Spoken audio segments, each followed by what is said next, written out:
Des corps bien huilés, des gouttes de sueur qui perlent et qui coulent au ralenti le long des muscles bien dessinés et fermes.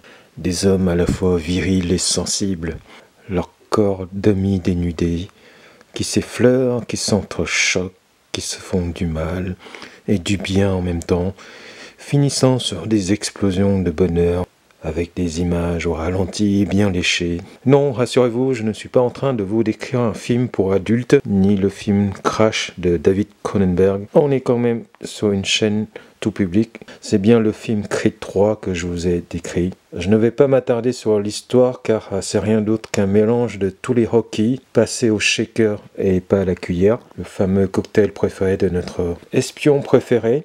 Donc pour ceux qui ont vu les Rocky, ils ne seront pas spoilés par ma critique. Donc c'est Rocky à qui on a enlevé l'innocence, la simplicité, la sincérité du propos pour mettre une musique omniprésente, forte, lourdingue, qui nous dit quoi ressentir, quand ressentir, comme les rires préenregistrés des sitcoms. Après nous avoir pris dès le début avec la musique bien lourde et forte, si forte que parfois on n'entend plus les dialogues pour mieux nous pénétrer émotionnellement.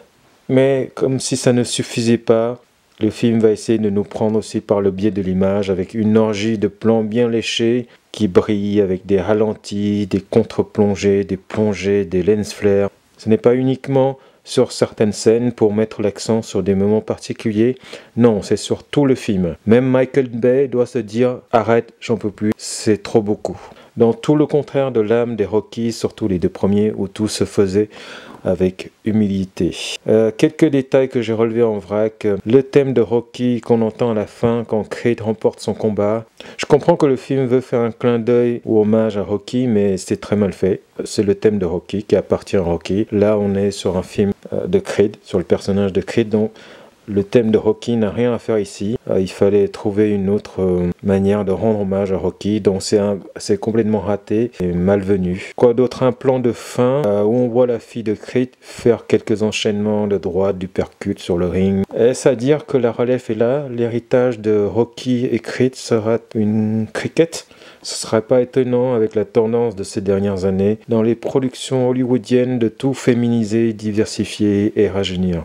Dernière remarque concerne aussi la fin du film. Le méchant et le gentil qui se réconcilient, se pardonnent, redeviennent amis, comme si rien ne s'était passé alors que le gars a quand même cassé le bras à un type et a failli tuer son adversaire.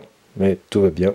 Donc tout ça pour ça. En conclusion, le film a coché toutes les cases qu'il fallait cocher, que ce soit au niveau de l'histoire ou de la réalisation, mais il manque cruellement de sincérité. Donc c'est un film oubliable pour moi. Bon, c'est pas tout ça, mais je dois vous laisser car après tout ce déluge d'images obscènes, je dois aller me confesser.